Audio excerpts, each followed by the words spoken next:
샬롬, 좋은 아침입니다. 예수님이 오신 이 크리스마스 잘 보내셨습니까?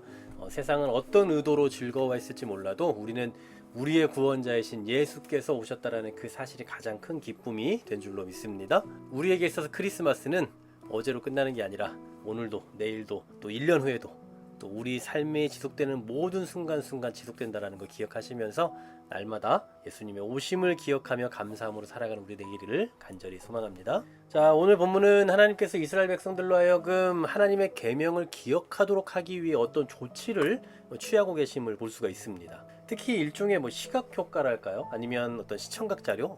엊그제도 말씀드렸지만 그런 것과 비슷한 조치라고 볼 수 있는데요. 38절에 보시면 이스라엘 자손에게 명령하여 대대로 그들의 옷단 귀에 술을 만들고 이것을 끈을 해서 그 귀에 술을 더해라 하면서 중요한 건 이 술은 너희가 보고 여호와의 모든 계명을 기억하여 준행하고 방종하게 하는 자신의 마음과 눈의 욕심을 따라 음행하지 않게 하기 위함이다라고 말씀을 해요. 자, 우리는 여기에서 하나님께서 이스라엘 백성들에게 하나님의 말씀을 잊지 않도록 하기 위해 얼마나 깊은 관심을 갖고 계시는가를 알 수가 있습니다. 그리고 그에 대한 실제적인 조치를 취하고 계시다는 걸 볼 수가 있죠. 그냥 바라고 계시는 것만이 아니라 원하고 계시는 것만이 아니라 실제로 그렇게 할 수 있는 여건을 허락해주고 계시다라는 거죠. 자, 38절에 보면 옷단 귀에 술을 만든다라고 얘기하는데요.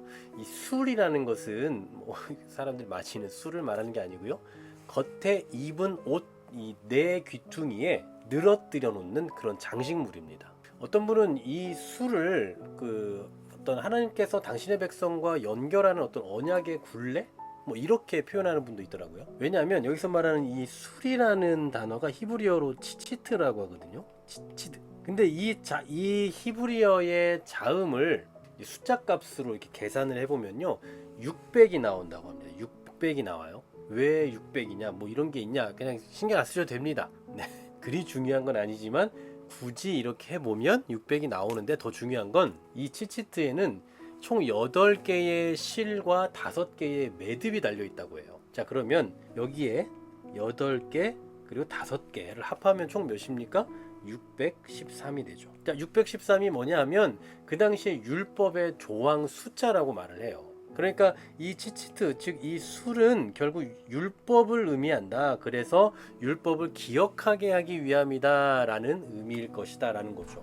그런 견해가 있다라는 겁니다. 일면 어느 정도 신빙성이 있는 그런 연구 자료이기도 합니다만, 어쨌든 중요한 건 이러한 시각적인 자료를 갖도록 하게 하신 이유는 뭐냐면 말씀을 기억하게 하시기 위함이에요. 그것을 준행하도록 하기 위함이라고요. 우리가 눈앞에 계속 보이지 않으면 까먹잖아요. 그러니까 보이게 하기 위함이다 라는 사실이죠. 그리고 이 방법을 누가 내셨다고요?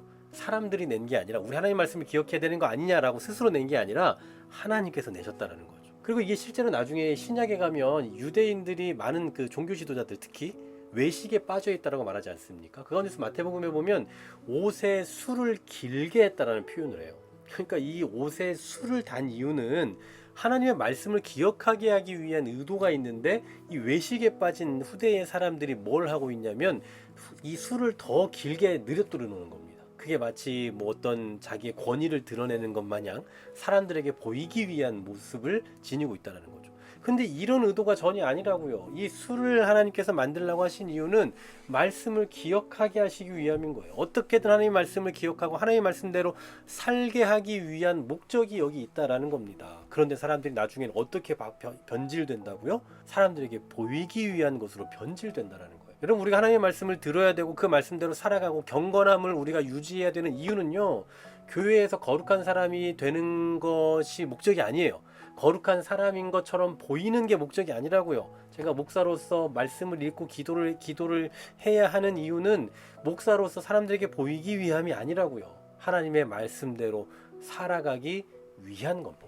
우리가 이런 여러 가지 자료들을 통해서, 이런 시청각 자료를 통해서라도 그렇게 살아가야 되는 이유, 그렇게 해야 하는 이유는 누군가에게 보이기 위함이 아니라 우리 삶의 가장 중요한 근원을 제공해주는 그 하나님의 말씀대로 살아가기 위함이다라는 사실이에요. 여러분, 어떻게 하나님의 말씀을 기억하며 살아갈 수 있는 시청각 자료를 만드시겠습니까? 어떻게든 이러한 자료를 좀 만들었으면 좋겠습니다. 오늘날 이런 술을 만들고 다닐 수는 없잖아요. 여러분만의 루틴을 꼭 만드셔서 하나님의 말씀을 늘 기억하는 삶을 하루하루 좀 살아갈 수 있도록 오늘 좀 그렇게 적용하시고 또 그러한 삶을 날마다 살아내시면서 어떤 순간에도 하나님의 말씀대로 살아야 하는 우리의 자신의 본연의 모습을 잊지 않고 살아가는 우리 모두가 되기를 간절히 소망합니다. 하나님 감사합니다. 당신의 말씀을 우리 삶 속에서 얼마나 깊이 적용하며 살아가야 되는지 이러한 시청각 자료를 통해서 또 깨닫게 하신 것을 보며 우리 시대에 내가 살아가는 내 삶의 환경 속에서 어떻게 하나님의 말씀을 가장 현명하게 효과적으로 기억하며 살아갈 수 있을지를 우리가 늘 생각하고 또 실질적인 그러한 자료를 또 만들어냄으로써 하나님의 말씀을 늘 기억하며 그 말씀대로 살아가야 한다라는 우리 자신의 본연의 모습을 늘 기억하며 살아가는 우리 모두가 되게 하여 주시옵소서. 예수 그리스도의 이름으로 기도하옵나이다. 아멘.